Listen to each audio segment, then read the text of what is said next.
বলি হাল ইয়াস্তাবিল্লাযিনা, তারা কি সমান হতে পারে? ইয়ালামুনা ওয়াল্লাযিনা লা ইয়ালামুন, যারা জানে এবং যারা জানে না তারা কি সমান হতে পারে? না। মানে যারা দোয়া দরুদ জানে এবং যারা দোয়া দরুদ জানে না তারা কি সমান? না, সমান নয়। আল্লাহ সুবহানাহু ওয়া তাআলা বলেন ইন্নামা ইয়াতাযাক্কারু উলুল আলবাব, ইন্নামা নিশ্চয়ই ইয়াতাযাক্কারু উপদেশ গ্রহণ করে, জিকির গ্রহণ করে উলুল আলবাব, যারা জ্ঞানী মানুষ, যারা বুদ্ধিমান মানুষ, যারা ভালো মানুষ। তাহলে এখানে আমরা সকলেই বুদ্ধিমান, না কেউ পাগল আছি? পাগল আছি কেউ? সবারই বুদ্ধি আছে, বুদ্ধি নাই? আসার সময় কি সবাই কাঁধে মতো একা করে আসছেন? ভালো ভালো রাস্তাগুলো দেখে আসেন নাই? তার মানে আপনার কি আছে? বুদ্ধি আছে। আর পাগল কিন্তু তা করে না। দেখবেন যে কাদই কি, শীত কি, ধুলাবালি কি, গাড়ি ঘোড়া কি রাস্তার মাঝখান দিয়ে হাঁটে, গাড়ি ড্রাইভার সতর্ক অনুযায়ী সাইড কাটে, কিন্তু পাগল সাইড, তার মানে তার হিতাহিত জ্ঞান নাই।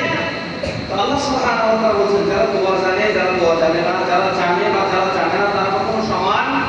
আল্লাহ আরো উদাহরণ দিলেন। আল্লাহ সুবহানাহু ওয়া তাআলা সূরাতুল আনআম 50 নম্বর আয়াতে বলেন কুল হাল ইয়াস্তাউল আ'মা ওয়াল বাসীর, যারা জানে এবং যারা জানে না তাদের উদাহরণ হচ্ছে আমা অন্ধ মানুষ এবং বাসীর দৃষ্টিবান মানুষ, যাদের চক্ষু আছে এবং যাদের চক্ষু নাই তারা কি সমান? এটা উদাহরণ দিচ্ছেন আল্লাহ সুবহানাহু ওয়া তাআলা। উদাহরণ কে দিচ্ছেন? আল্লাহ। বাহির থেকে বলতেছেন না, উদাহরণ কে দিচ্ছেন?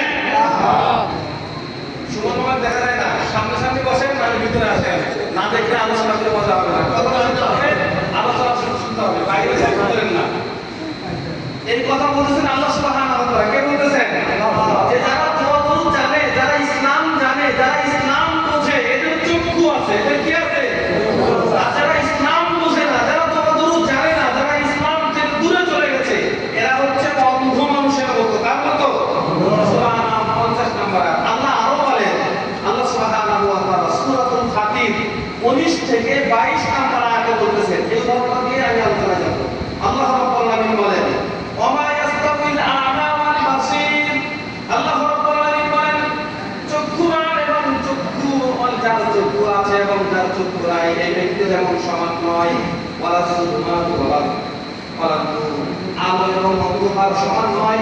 সুলমাত অন্ধকার, নূর আলো, বাহিরে অন্ধকার ভিতরে আলো, দুটো কিন্তু সমান নয়। আল্লাহ বলেন ওয়ালা জিল্লু ওয়াল হারুর, রৌদ্র এবং ছায়াও কিন্তু সমান নয়। আহিয়া ওয়াল মাউত, মৃত্যু এবং জীবিত যেমন সমান নয়।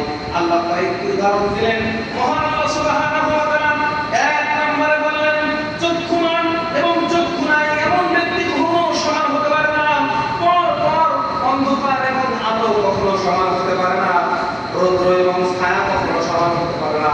শেষ সিংহে আল্লাহ সুবহানাহু ওয়া তাআলা বলছেন হায়াত এবং মউত কখনো সমান হতে ভাবে। যারা ইসলাম জানে এবং যারা ইসলাম জানে না তারাও কখনো সমান হতে পারে না। যারা জানে এবং যারা জানে না তারা কখনো সমান নয়। আমাদেরকে জানতে হবে, কি করতে হবে? আমরা কি অনেক দেশের খবর পাবেন না?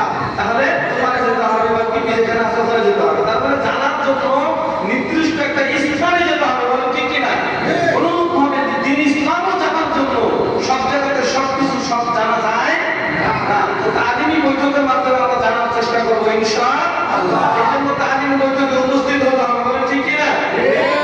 খিচড়ি খাওয়ার জন্য উপস্থিত হবো, দেখবো আগামীকাল খিচড়ি হবে না। সেখানে যদি উপস্থিতি কম হইতেছে, আমি দেখতেছি আসি একটু ভিডিও করে